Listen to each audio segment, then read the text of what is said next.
If you'd asked me 10 years ago where I'd be now, I don't think I could have painted a better picture than the life Claire and I have built together. We've been married for 8 years and together for almost 11. No kids yet, but we've talked about it. Right now, it's just us and our 2 golden retrievers, Baxter and Luna, in a house that feels like home the moment you walk through the front door. We met the way a lot of people do, through mutual friends. I was invited to a 4th of July barbecue by my college buddy Jake, and Claire was there because she worked with Jake's wife. She was standing near the cooler, talking to someone about how she couldn't stand lukewarm beer. I made a dumb comment about IPAs being just hipster juice, and she laughed, not a polite laugh either, but that real, head back, can't help it kind of laugh. I remember thinking, okay, I need to hear that again. Claire was magnetic from day one. She had this confident way of speaking, like she always knew exactly what she meant and didn't need to over-explain. Meanwhile, I've always been a bit more reserved, the kind of guy who thinks twice before jumping into a conversation. But with her, things just clicked. We ended up talking the whole evening about music, travel, the books we were pretending we had time to read. We exchanged numbers before the night ended, and a week later we went out for tacos and tequila. That was the beginning. We moved in together after about 1.5 years of dating. It was easy, surprisingly easy. No fights over drawer space or who takes the trash out. We just fit. Claire was the kind of partner who made ordinary days feel like something more. I'd come home from work and find her in the kitchen dancing around with a glass of wine and her favorite playlist going.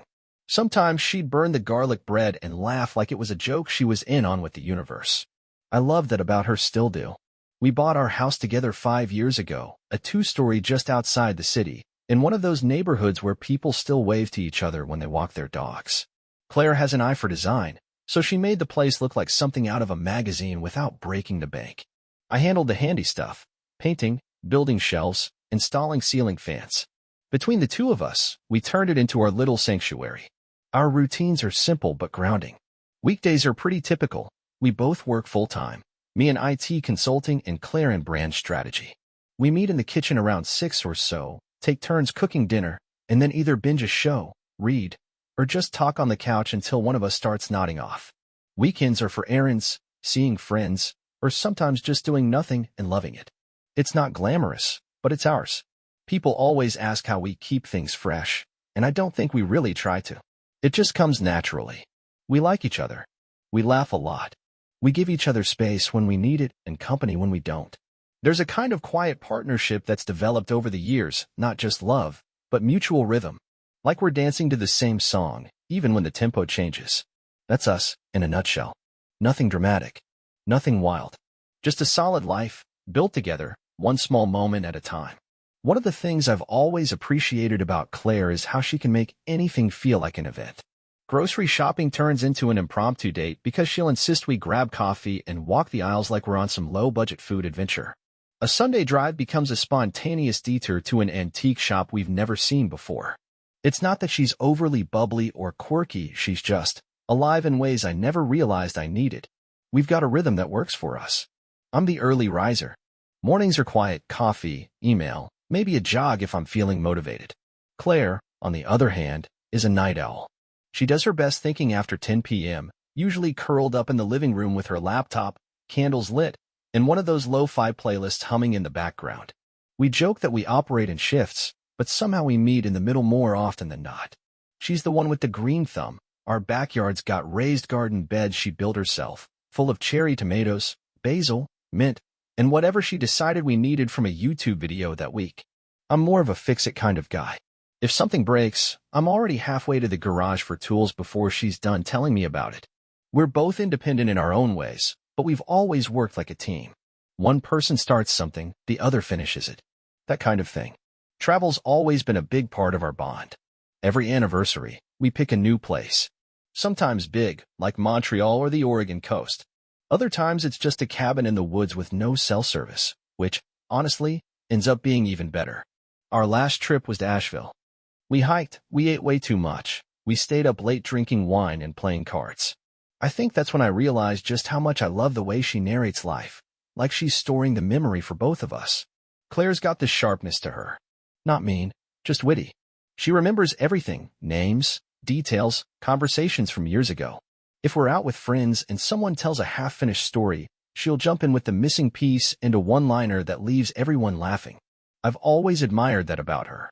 Where I tend to sit back and observe, Claire moves through the world with a kind of confidence that draws people in. I still catch myself watching her sometimes when she doesn't notice, wondering how I got lucky enough to land someone like her. We have our circles, shared friends, separate ones. Claire has a small but close-knit group of girlfriends she's known since college. They do regular dinner nights, which she always comes back from either completely recharged or completely drained, depending on the vibe. I've got a couple of long-time buddies I grab beers with now and then. The kind of guys who will help you move a couch and not complain, but also never talk about feelings unless someone's dying or divorced. Typical guy stuff, I guess. People say we're a solid couple. Friends tease us about being relationship goals, whatever that means. And maybe we are. We don't shout. We don't slam doors. We check in with each other. I know her coffee order by heart, and she knows when I need space without me having to ask for it. It's not perfect, but it feels real. Grounded. Earned. I always thought this was what love looked like when it matured. Comfortable, predictable in the best way, like your favorite hoodie. Not flashy, not fireworks all the time, but warm and worn in. Familiar. Safe. And maybe that's why I never saw anything coming. But I'm getting ahead of myself. That's not for now. This is just the life we built. If you were to spend a week in our house, you'd probably think we had it all figured out. There's a quiet simplicity to our days that, at least to me, has always felt like something worth holding on to. Mornings start with the same routine. I make the coffee, Claire feeds the dogs. We don't even talk much before caffeine kicks in, just a few soft words, maybe a joke if one of the dogs does something ridiculous, which they usually do. Claire likes her mornings slow. She'll sit at the kitchen island, scrolling through her phone with her coffee in one hand, hair up in that loose, messy bun that somehow still looks deliberate. She's beautiful in the way that sneaks up on you, not just appearance, but in presence. When she's focused on something, everything else fades out. Sometimes I'll catch her mid-thought, staring out the window like she's watching something no one else can see. I've always found that part of her quietly mesmerizing. We both work from home a few days a week, and on those days, we've got our own corners. My little home office is downstairs, functional, kind of plain. Claire's is upstairs in the guest bedroom we converted, full of natural light, plants, and sticky notes. Her handwriting is everywhere. Motivational quotes, client deadlines, grocery lists. It's like a chaotic brain map and somehow still organized. Around noon, we'll meet in the kitchen, make sandwiches or salads, maybe steal a few minutes outside if the weather's nice. We don't always eat together, but when we do, we sit across from each other like we're on a mini date. It's subtle, just her asking how my day's going, me listening to her vent about a client who didn't get the brief, both of us rolling our eyes together. Weeknights are quiet. We've never been big on going out during the week unless we've got plans. Most evenings, we settle on the couch with something playing in the background, a show we're half invested in or a movie we've seen a dozen times already. Claire likes to multitask, always flipping between her phone, laptop, and whatever's on TV. I just like the stillness of being next to her. Sometimes we talk. Sometimes we don't. The silence never felt uncomfortable. Just easy. Fridays are our takeout and wine nights. She'll always try to convince me to order Thai, and I'll always lobby for pizza, and we usually end up getting both. We light a couple candles, pour 2 glasses of red, and talk about anything but work. Those nights, they've always felt like ours. Like a tradition we never really planned but somehow built around us. Claire's always been a little more social than me. She likes to host. We've had friends over for dinner, backyard get-togethers, the occasional game night that turns into everyone staying way too late and laughing over dumb stories. She's good at making people feel at home. She's warm, attentive, remembers people's names and how they take their drinks. I usually hang back, man the grill, clean up after. I don't mind being behind the scenes. That's always been my place. We have our quirks, our little rituals. Sunday morning pancakes. The way she hums when she's cleaning. Our ongoing debate over which one of us actually started watching that show first, so whoever gets the remote gets final say. We still say, "I love you," before bed. We kiss goodbye, even if it's just one of us leaving to run errands. It's not performative. It's just how we are. That's why people always say we seem so steady, like we're on the same team. And for the most part, we are. Or were. Or maybe I thought we were. But that's not today's story. Today, I'm just telling you what our life looked like before everything shifted. Before the question. Before the unraveling. It was a Thursday night. I remember because we just finished our usual takeout, Thai, her choice, and were halfway through a documentary about climbing Everest. Claire had been quieter than usual, picking at her food, not laughing at the usual sarcastic comments I made. At first, I figured it was work stuff. She'd been swamped with a new campaign and had mentioned earlier that her team was behind on deliverables. But after we finished eating, she muted the TV and turned to me on the couch with this serious look in her eyes. Like she'd rehearsed something. "I want to talk to you about something," she said. Now, normally when she says that, it's followed by something like, "We should try cutting back on screen time," or "What if we redid the guest bathroom?" But this time, it wasn't that kind of conversation. She hesitated, then said, "I've been reading a lot about relationships and how monogamy isn't for everyone." I blinked. "Okay." She continued, "I love you, Adam. That's not what this is about. But I think maybe it would be good for us to consider opening the relationship, just to explore." My brain short-circuited for a second. I actually laughed, thinking she was joking. But she didn't laugh back. She just looked at me calm, serious, like this was some kind of logical next step in our marriage. "Wait, you want to see other people?" I asked, trying to keep my voice steady. "Not CC," she said quickly. "Just experience. Connect. There's a difference between physical exploration and emotional betrayal. This isn't about love. It's about curiosity and honesty." I stared at her, completely thrown. This wasn't a conversation we'd ever had before, not even in theory. And the way she said it, like she was pitching a rebrand, not a bombshell, made it worse. "You're saying you want to sleep with other people?" I asked, sharper now. She sighed like I was being dense. "I'm saying maybe we both could. With rules, with boundaries. It could make us stronger. A lot of couples do this. It doesn't mean anything's wrong with us." But the second she said, "doesn't mean anything's wrong," I felt something shift. Because that's exactly what it felt like something was wrong, and I just hadn't seen it until now. I told her no, without hesitation. Just no. I said I wasn't interested in that kind of relationship. That I loved her, not an arrangement. That if she felt like she needed something else, we should talk about it, not just throw our marriage into a blender and hope it came out stronger. She got quiet, then defensive. "You always do this," she said. "Act like you're open-minded, but the second I bring up something outside your comfort zone, you shut down." I reminded her this wasn't about discomfort, it was about commitment, about trust, about everything we'd built together. She rolled her eyes. Actually rolled her eyes. Said I was being dramatic and possessive. Possessive. For wanting to stay faithful in a marriage. We didn't talk much the rest of the night. She went upstairs early. I sat on the couch alone, replaying the conversation over and over, trying to make sense of how we got here. It felt surreal, like I'd just stepped into someone else's life by mistake. The next morning, she acted like nothing happened. Kissed me on the cheek. Told me to have a good day at work. No mention of what she dropped on me the night before. It was off. All of it. A few days later, she started going out more. Said she was reconnecting with old friends, going to networking events, hitting the gym more often. At first, I didn't question it. I was still trying to process. Maybe I wanted to believe she just had a weird phase and it was over.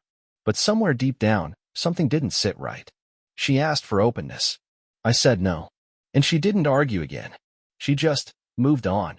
Or so I thought. I didn't want to admit something had changed, not at first.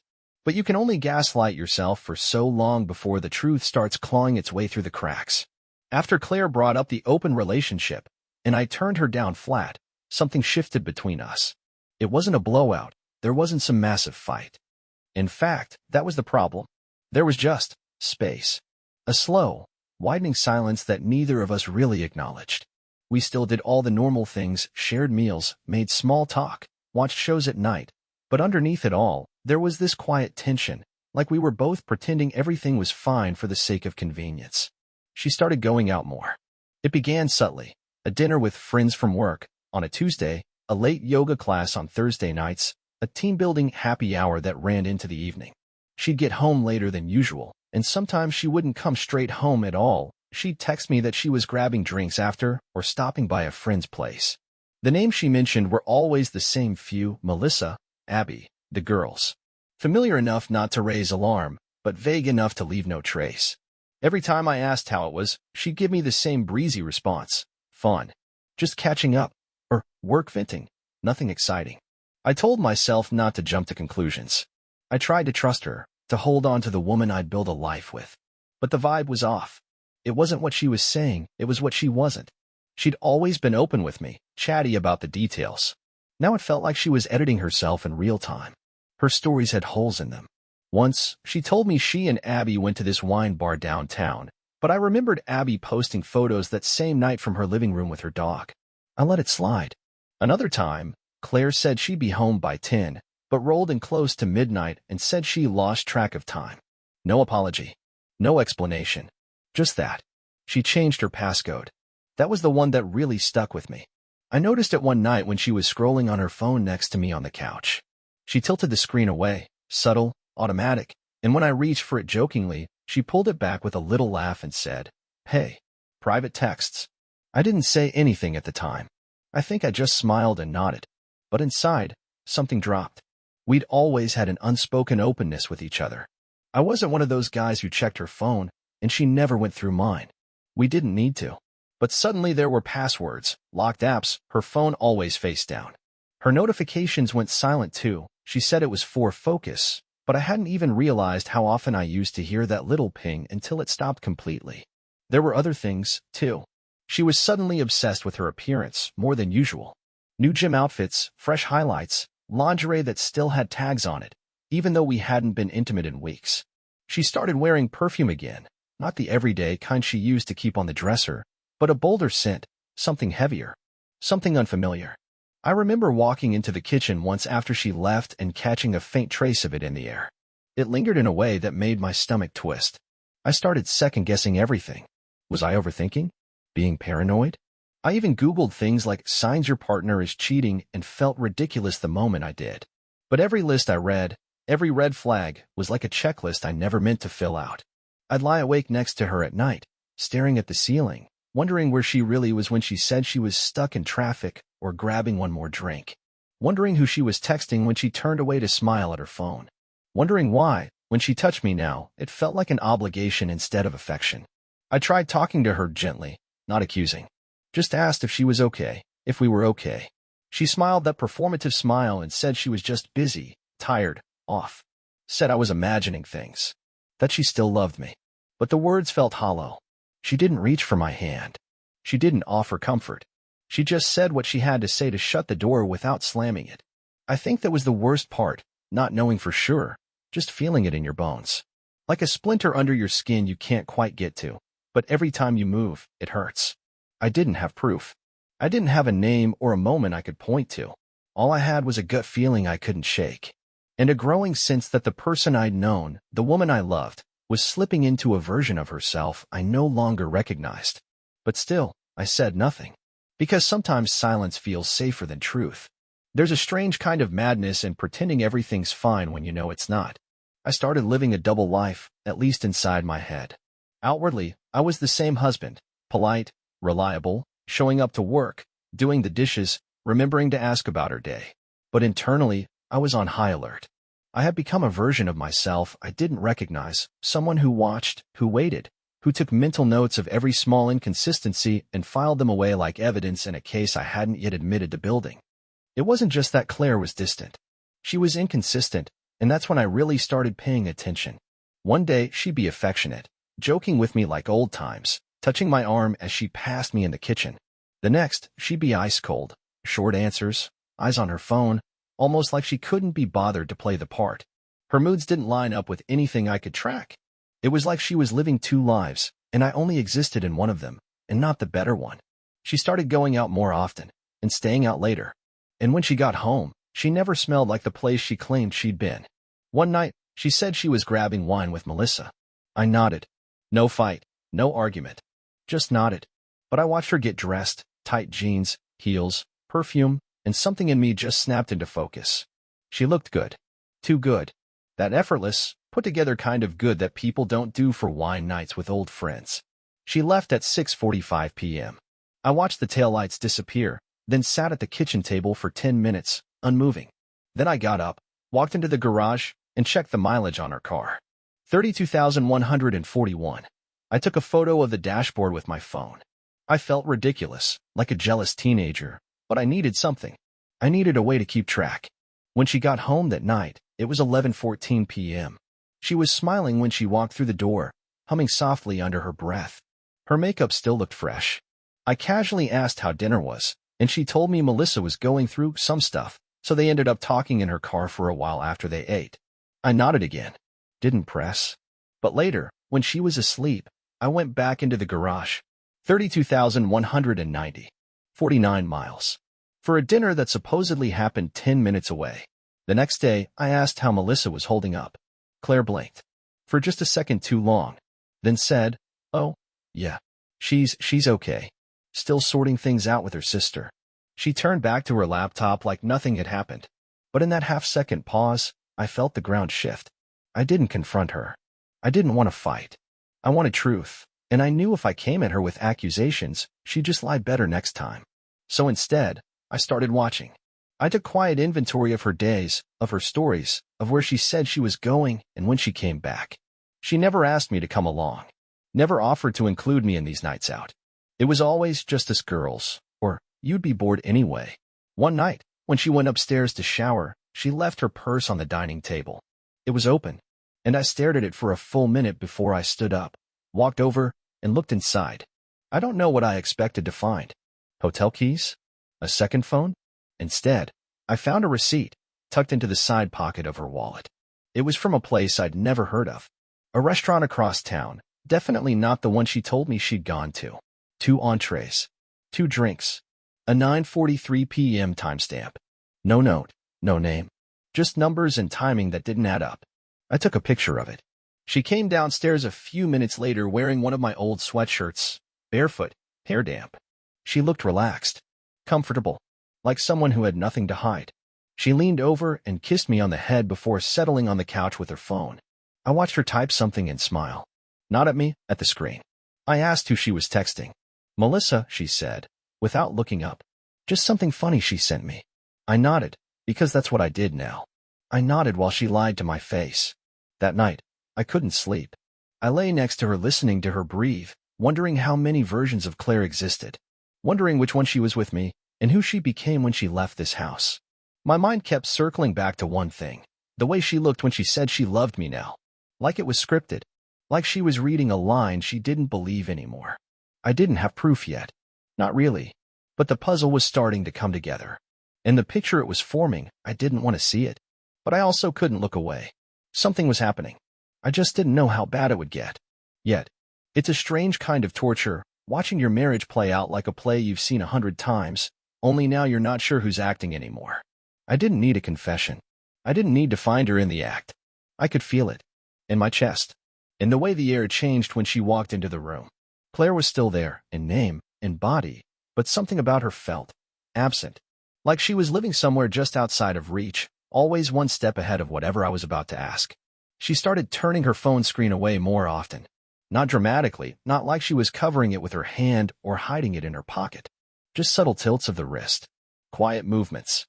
She never used to care. She'd leave her phone on the coffee table while she showered, or scroll mindlessly next to me while we watched TV. Now it was glued to her side. Notifications were still silenced.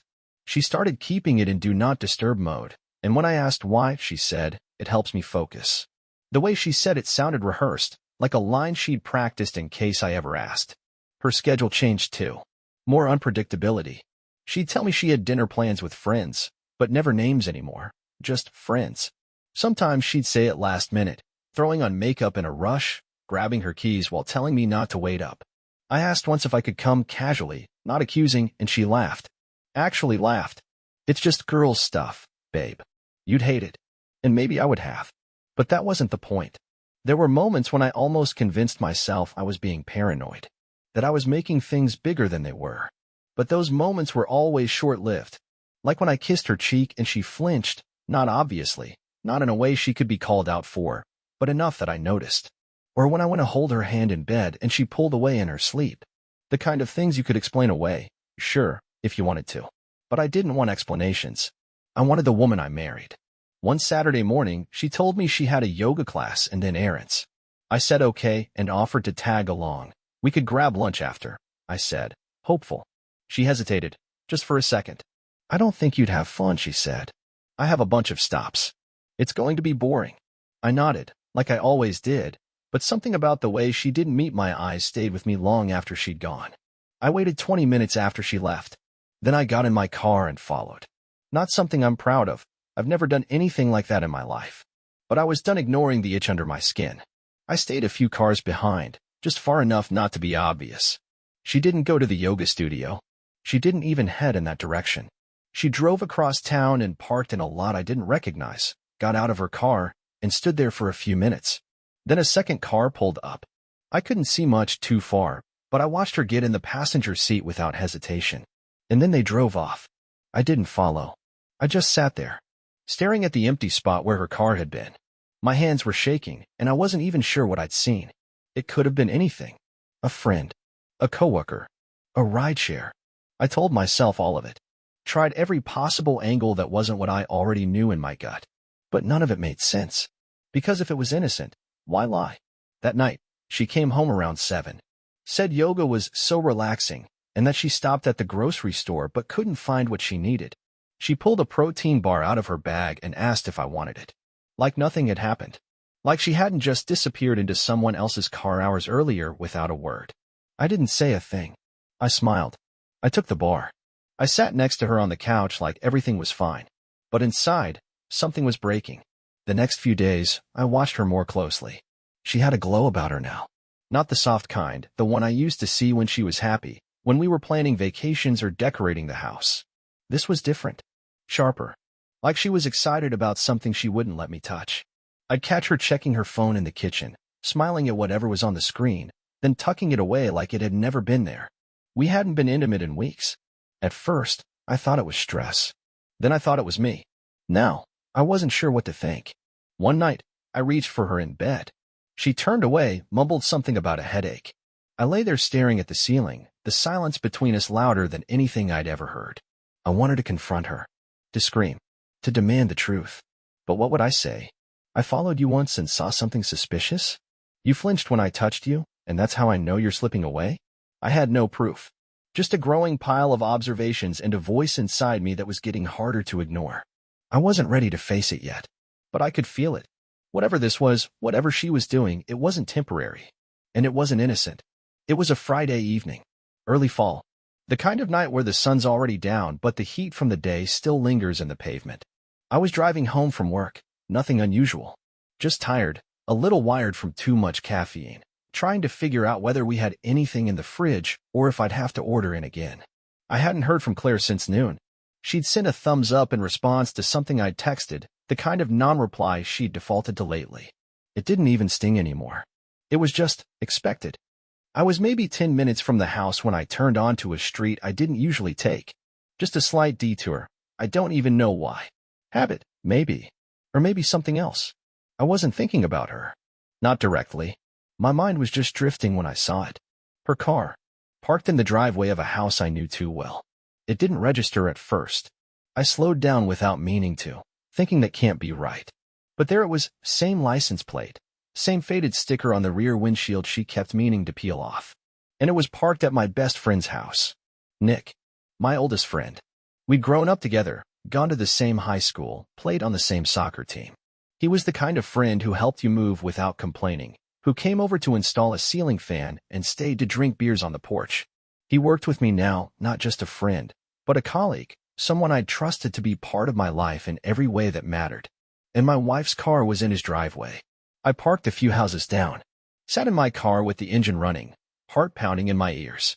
The neighborhood was quiet, too quiet, and the longer I sat there, the more that familiar burn crept into my chest. The kind that tells you already know what this is. Stop pretending you don't. I didn't go to the door right away. I called him. My hands were shaking as I pressed his name on the screen. He picked up on the second ring, cheerful as ever. Hey, man, what's up? I kept my voice steady. Hey, you home? Yeah, just got in a bit ago. Why? Mind if I swing by for a few minutes? Just need to talk about something real quick. There was a pause. Barely noticeable, but it was there. Yeah, sure. Everything okay? Yeah, I lied. Be there in a sec. I hung up before he could say anything else.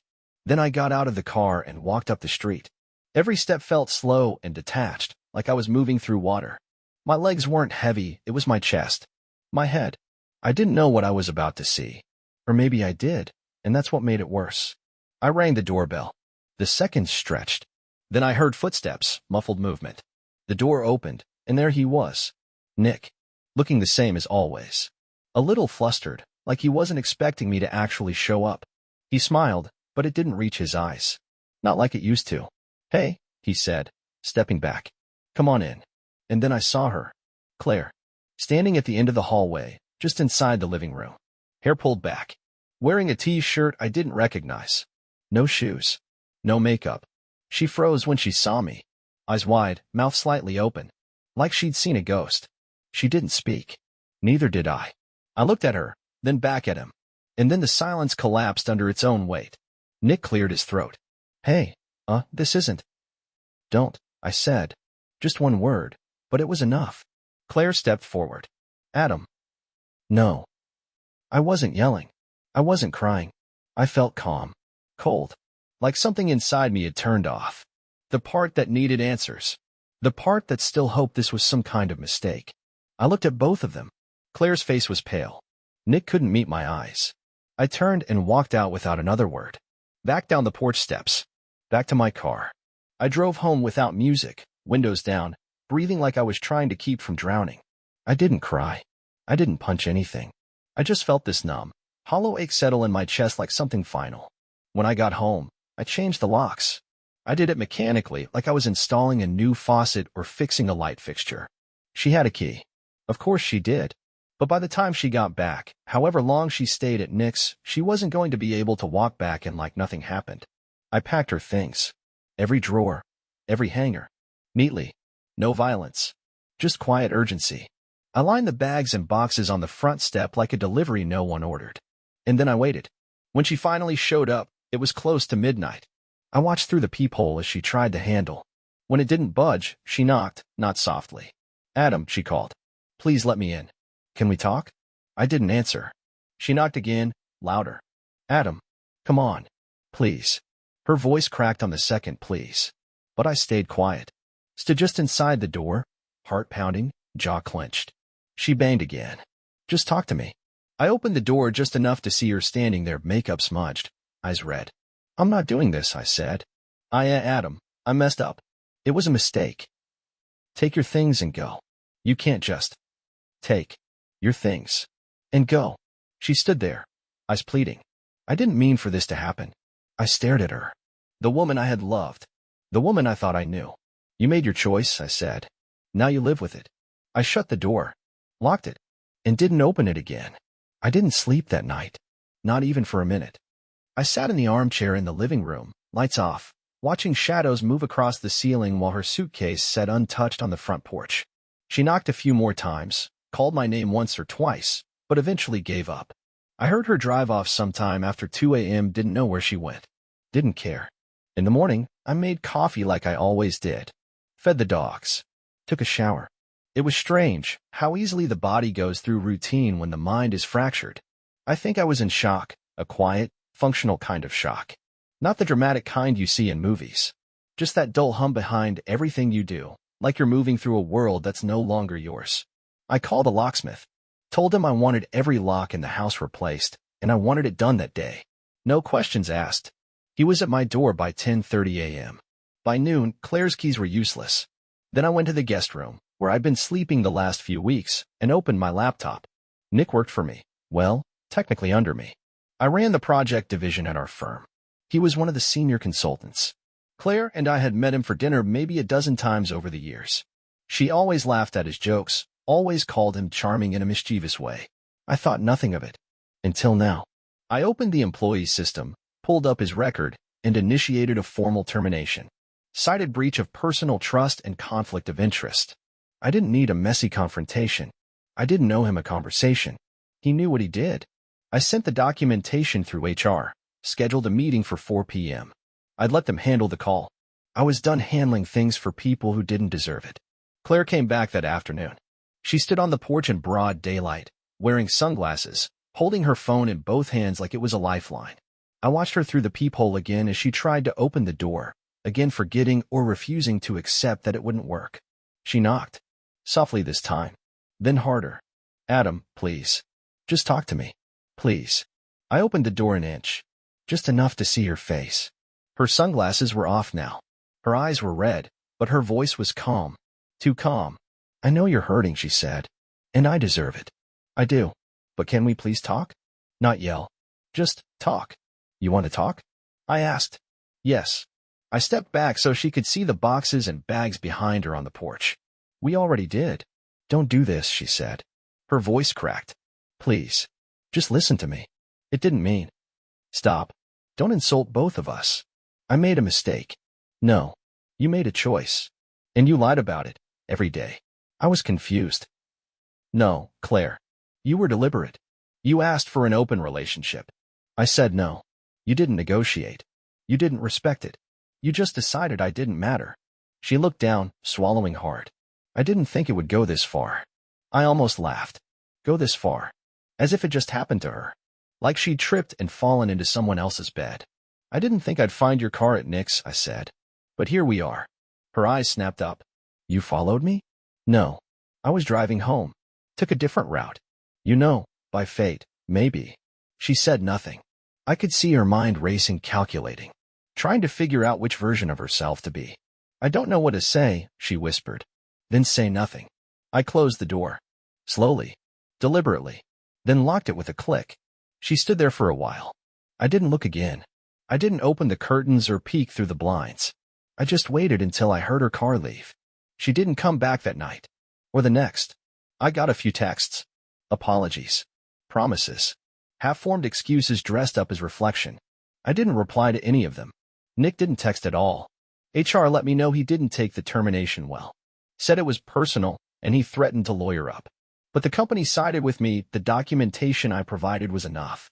His key card was deactivated before he could even return to his desk. I heard he packed up in silence. Walked out without saying goodbye to anyone. Good. He knew what he was doing. So did she. The next few days were quiet. Strangely peaceful. The silence of the house didn't feel hollow anymore. It felt earned. Like something sacred had been removed, and now the air could finally breathe again. I still don't know how long it had been going on. I don't know who pursued who. And honestly, I don't care anymore. They made their choices. I made mine. And for the first time in a long time, I wasn't waiting for the truth to show up at my door. I had already closed it. It's strange how quickly the world can go quiet. Not in a peaceful way, not like silence after a storm, but in that eerie, echoing kind of way, like when you walk into a house you used to live in and it's been emptied out. Every sound is louder. Every room feels bigger. That's what the house felt like in the days after I changed the locks and took my life back. Still familiar, but hollow in a way I couldn't unfeel. Her absence wasn't just physical. It was emotional residue, like a film that had settled on everything we built together. I kept waiting for the breakdown. For the moment I'd shatter and cry until my chest ached. It didn't come. I think that scared me more than anything. I wasn't numb, exactly. I still felt everything, the betrayal, the shame, the gut-deep sadness that came in waves, but it didn't explode all at once. It just seeped in, quietly, like a slow leak you don't notice until the floor warps beneath your feet. I stopped sleeping in the guest room and moved back into our bedroom. Not because it felt right, but because I refused to let her take any more space from me. The first night I laid in that bed alone, it was like I could still feel the ghost of her beside me, the way she used to roll over and tuck her feet under mine, the way she'd hum to herself as she scrolled through her phone, the way she'd fall asleep with her hand resting on my chest. But that woman, the one I remembered, didn't exist anymore. Maybe she never did. That thought, the possibility that I'd been loving a lie, haunted me more than anything she did. People always talk about the betrayal itself, the sex, the secrecy, the lies. But what really breaks you is everything that came before it. The breakfast you made together. The inside jokes. The dumb arguments about takeout. The quiet nights watching movies you'd both seen 100 times. The life you built, moment by moment, without realizing it was all being slowly hollowed out behind your back. I couldn't stop wondering how many of those moments had been real. How long she'd been checked out. How many times I'd said, I love you, while she was thinking about someone else. The texts kept coming, though I'd stopped reading them. Apologies turned to excuses. Excuses turned to guilt trips. One morning, she wrote that she didn't recognize herself anymore. That what she did wasn't who she was. I nearly laughed out loud at that one. That's the thing about betrayal. It forces you to see people for who they really are, not who they pretend to be when things are easy. And Claire? Claire was good at pretending. Too good. What stung the most wasn't the loss of her, it was the loss of who I was with her. I had built my identity around this marriage. Around the belief that we were a team, that we told each other the truth, that we protected what we had. And now, with one choice, one selfish, cowardly choice, she'd made a mockery of all of it. I wasn't just grieving her. I was grieving the version of myself that believed in her. I spent more time outside. The weather was turning, and the early evenings had that golden hour light that made everything feel nostalgic. I sat on the back deck with the dogs and a drink most nights, just breathing, listening to the wind, trying to remember what it felt like to be whole. I wasn't there yet. Not even close. But I wasn't drowning anymore. That counted for something. People started asking questions. A couple friends had heard rumors. One neighbor had apparently seen her crying in the driveway the night she came back, and I turned her away. Word spreads fast, even when you're not speaking. I got a text from a mutual friend asking if we were okay. I didn't respond. What was I supposed to say? She's sleeping with my best friend. But thanks for checking in. I did tell my parents eventually. Set them down one Sunday afternoon and told them everything. My dad listened quietly. My mom cried. Said she never liked how Claire always took over in conversations. I smiled at that. The kind of bitter, tired smile that only shows up when your heart's still bruised but starting to heal. I haven't seen Nick. I don't plan to. As far as I'm concerned, he doesn't exist anymore. There's no version of this where I let a man like that back into my orbit. What kind of person looks you in the eye, calls you his brother, then slides into your wife's bed behind your back? The worst part is I didn't even see it coming. No signs. No clues. Just a blind spot wide enough for betrayal to walk right through. So that's where I am. In between. Not broken, but not whole. Not bitter, but not forgiving. Just rebuilding. One quiet night at a time. A few weeks ago, I got an envelope in the mail from Claire. No return address, but I knew her handwriting. Still that same neat, looping cursive she used on birthday cards and grocery lists. I didn't open it right away. It sat on the kitchen counter for 3 days before I worked up the nerve. I don't know why I even bothered, but part of me needed to know what else she thought she had to say. It was a letter. 3 pages, front and back. No grand revelations, no dramatic confessions. Just her trying to explain, again, what happened. She wrote about feeling lost, about questioning who she was, about craving something she couldn't name. She said she never stopped loving me, but she'd stopped loving herself and didn't know how to tell me. She said Nick had been a mistake, a moment of weakness, a comfort she mistook for something more. She said she wished I'd forgive her someday. I folded the letter and dropped it in the drawer with old receipts and dead batteries. I didn't respond. I wasn't angry anymore, not in the way I had been. But forgiveness isn't owed just because someone asks for it. It's not a gift you hand out like a parting souvenir. You earn it. And even then, you might not get it. It's been almost 2 months now since everything fell apart. Claire hasn't tried to come back. I heard through a friend that she's staying with her sister in another town. She left the job she loved. Probably couldn't stand to be around the people who knew what she did. Or maybe she just didn't want to live in the echo of a life she set fire to. Nick, as far as I know, disappeared completely. Good. Let him disappear. I've changed too. Not in obvious ways. I still go to work, still walk the dogs, still make the same terrible scrambled eggs on Saturday mornings. But there's a different version of me moving through the world now. One that doesn't take peace for granted. One that pays attention when something feels off. One that knows what it costs to ignore your gut for too long. The house feels different. Quieter, yes, but lighter, somehow. It took a while for her scent to fade from the sheets, from the bathroom towels, from the spaces she used to linger in. But it's gone now. Or maybe I just stopped noticing. I rearranged the living room furniture. Nothing drastic, just enough to reclaim the space. I put up new curtains. Changed the sheets. Bought a new coffee maker, just because. Small things. But they matter. I started going out more, not to bars or anything loud. Just walks, bookstores, cafes. Places where I could exist without feeling like I was waiting for someone to show up. A couple of friends tried to introduce me to people. I'm not there yet. Maybe not for a while. I'm not afraid to be alone. That's the one gift this whole mess gave me. I found out I can sit with myself and not crumble. I can be still, and I don't need noise to fill the silence. I journal now. Never thought I would, but something about putting it all down makes it easier to carry. I started writing these posts to make sense of what happened, to keep from screaming into a pillow or saying things I'd regret. But somewhere along the way, it became more than just venting. It became a mirror. And for the first time in a long time, I can look into it and not flinch. There's no revenge story here. No dramatic courtroom scene or public humiliation. Just a man who was betrayed by the two people he trusted most, and who decided not to let that define the rest of his life. I don't need to hate them to move on. I just need to keep going without them. That's what I'm doing. Moving. Healing. Breathing. Some nights, I still think about what could have been. The version of our life that didn't end like this. But I don't linger. I let the thought come, then I let it go. Because what's done is done. What's left is mine to carry, and mine to lay down, piece by piece, when I'm ready. This is the last thing I'll write about her. The last door I'll close. And this time, I'm locking it behind me, not out of anger, not out of fear, but because I finally know I don't need to open it again.